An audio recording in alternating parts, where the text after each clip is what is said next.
So at which point did you decide to go to Gambia? Oh, I came back to London Mm-hmm. because my mum wasn't well.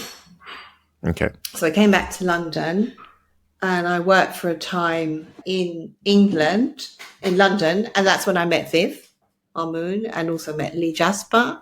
And I was doing work with them. And then my husband got a job with the UN, United Nations. Okay. So, and it turned into a family post so that we could actually relocate the family. So I relocated my 3 younger children. To Gambia? Yeah, to Gambia. So he was a chief technical advisor in the Gambia on water harvesting, He was a water engineer. That's what he did his PhD in Germany, in integrated watershed management. So how you can store water and use it for crops and things like that. So that's what he did. Okay. And so, yeah. So that meant you ended up in Gambia. You somehow decided, okay, now that I'm in Gambia, let me do more teaching. Because literally you've been teaching. I didn't plan to, as such. I was actually asked to step in.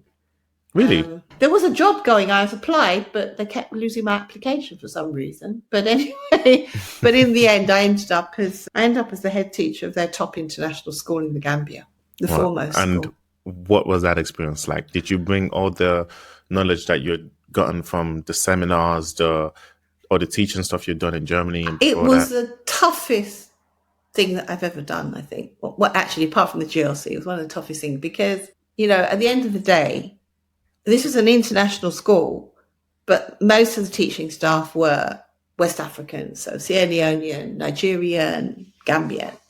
We had some international expatriates, from England, from Wales, from Scotland. It was an eye-opener. It was a real eye-opener because it was a very privileged school. It was a top international private school in the country. Yeah. So it's equivalent of like an Eton here. Mm-hmm. And even though I had a scholarship when I was a little girl. That's how I went to a private school when I was 11. It wasn't part of, this was something that was like a gift that I got, the fact that I won this scholarship. Yeah. So here I was running the thing where many privileged children went. And there were clashes in culture in terms of what I saw, how the elite of school, which I was very critical of. Yeah, what do you mean by that? Can you give an example? Because for me, the elite, wherever they are, whichever country, but particularly in Africa, my motto is you are given more because you're supposed to give more. Not supposed to just keep it for yourself and spend it and aggrandize yourself and, you get more to give more back. Yeah. So if you don't teach the children who are in these elite privileged places where their pocket money is more than the teacher's salary. Yeah. If you don't infuse in them this sense of service leadership, they become spoiled and privileged and entitled and ultimately not of use to the country's development because they've been schooled to think, I'm supposed to be here. I'm supposed to just do this all for myself. And I owe nothing to the fact that the rest of my people are poor. It's nothing to do with me. They're just my maids and my gardeners and my drivers and my whatever. So for me, I think this is fundamentally not correct. Okay. So I came with that mindset into this very privileged position. So I was sort of having to fight with myself in terms of, this is not how you should treat people. This is not how you treat people.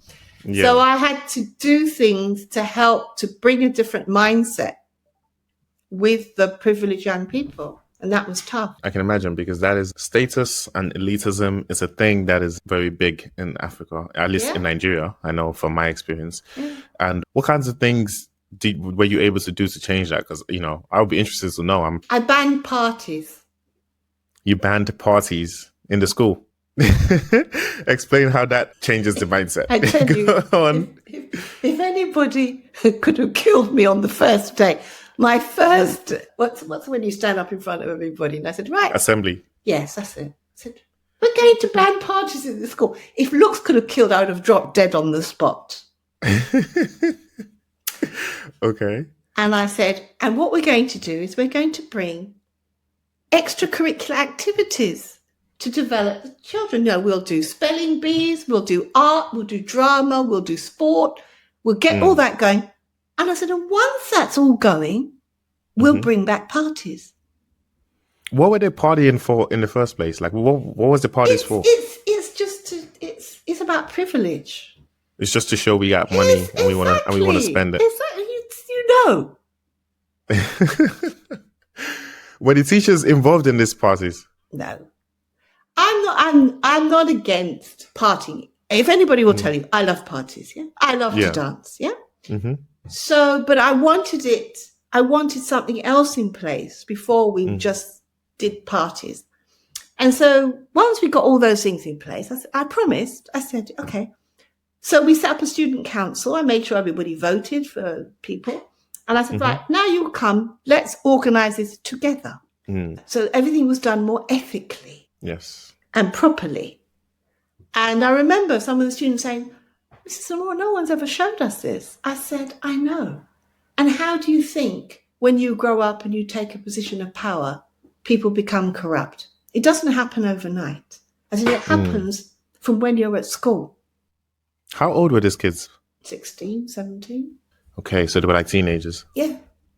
So if you teach the right way of doing things, or a correct way, I'm not saying there's only one way, but, you know, they were in position. I said, look, I've got to account for the money like this, so you have to account for the money. So you don't take 10 tickets, sell 5, put 5 in your pocket and give me 5. I said, no, I expect money for 10.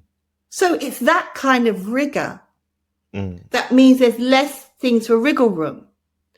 And, you know, I think it was just a way. And I mean, obviously some people were most upset because, you know, their lucrative way of making money went out the window. But for others, it was a way of how you can do things more responsibly. And how long did you do this? How long did you lead the school? I was the chair of the education committee for a year, and then I actually ran the school for 2 years. And another thing that I did was I took the young people next door. Because next door, what do you mean by next door? We had a school wall which had a next door state school where there were 2,000 children in there and something like 3 toilets. Exactly. What? Exactly. You know, we're right next door to a school that didn't have, you know, 80% of what our school had. And I said to the children, I said, have you ever been to the school next door? No. I said, we're going. Follow me. That's dope. I like that. So I just took the 6th form. I said, let's go. Off we go. Let's meet everybody. Okay. And, you know, it just opened their eyes. We were in the same compound, but they just didn't know where they'd ever been. And I arranged for the young people to go to a children's home in the area where, you know, and that's unusual that children are abandoned. But it's becoming it's increasing, I think, with economic situation on the continent. Yeah. And this changed their mindset as well. That was cool. Did you get them to mingle and like do swaps with the school next door? Was there like... I don't know what bit, because it's towards my end, but I thought they'd never even been. So I just marched and just told them to come behind me, and we're going. Did you take the whole school with you in one go? No, I took the because they were the rest of me in class, but I just took 6th form and the 6th form council or something like that. Did the 6th formers, yeah? Yeah, I took 6th formers. Right. But okay, fair enough. Yeah, I think the main thing is really the other thing that I did was I introduced African authors to be school. Examined at GCSE level. So they were doing the GCSE level. They were doing international GCSEs. I see. So I made sure that, you know, that they had African authors being examined. And we did, you know, and I made sure we did Pan-African plays. Love that. Yeah. Go on, Samira. No, I have so many questions. I've been making notes. Oh, really? Well, my first reflection really is just that I think people think when you want to assist with mindset shifting or change that it has to be very grand, or if I want to change systems, it has to be really big. And I think what you did there clearly was things that were achievable, like in terms of just giving access and exposure to these students, because, you know, they're in their formative years. They don't know any different if that's the only world they've been exposed to. And yeah, giving them an additional perspective. So even if they didn't reflect then, at some point in their lives, they could reflect. And I'm sure there's a lot of those students who give credit to you for their critical lens that they have today. Yeah, and I sometimes think, yeah, you have to be a rebel in the system and just go for it for there to be some kind of change. And like you said, just next door, there was a state school, and that how oblivious people can be. But then, yeah, just kind of putting it in front of their faces and challenging them. Responding to the children as well. I remember one time a girl walked in, she goes, because there'd been a fire. There'd been a fire, you know, because everyone had gas cylinders.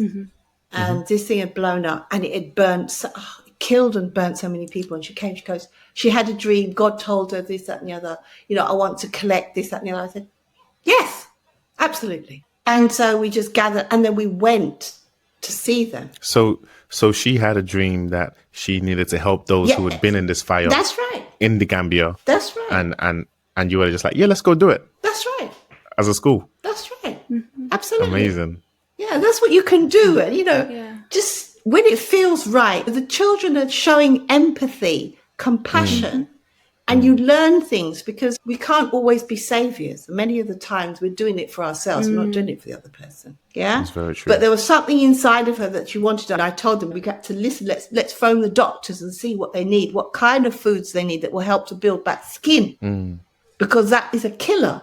Because our skin is one of our main organs. And if we lose so much of it, we'll die because of our immune system is compromised. More eggs, more milk and things like that. And I had to counsel the children before they went in to see these people so disfigured and everything. But it was a way of pulling together and donating and showing community concern. Yeah. Yeah, it was good. That's showing them incredible. proactively, this is what you can do, and That's how they right. can mirror that in their future and their positions of power as well. And I love that you also introduced literature that was more connected to African literature, because it's taken us, the Black Lives Matter movement, to, I say, you can't see me, but in quotations, what we call decolonizing education. I feel like people have been doing that for quite some time, like trying to introduce non-Western ways of learning and knowledge as well. So just wanted to acknowledge that happening way before. I mean, yeah, it has. I mean, at the Pan-African Congress, I was in the workshop from Ngugi wa Thiong'o. Now, Ngugi wa Thiong'o is a famous author from Kenya who refuses to write in English. He writes in Gikuyu. And therefore you have to translate it from Gikuyu, because how can it be that you write something that the majority of your people cannot read? And that's to do with colonialization and of the imposition of the English language.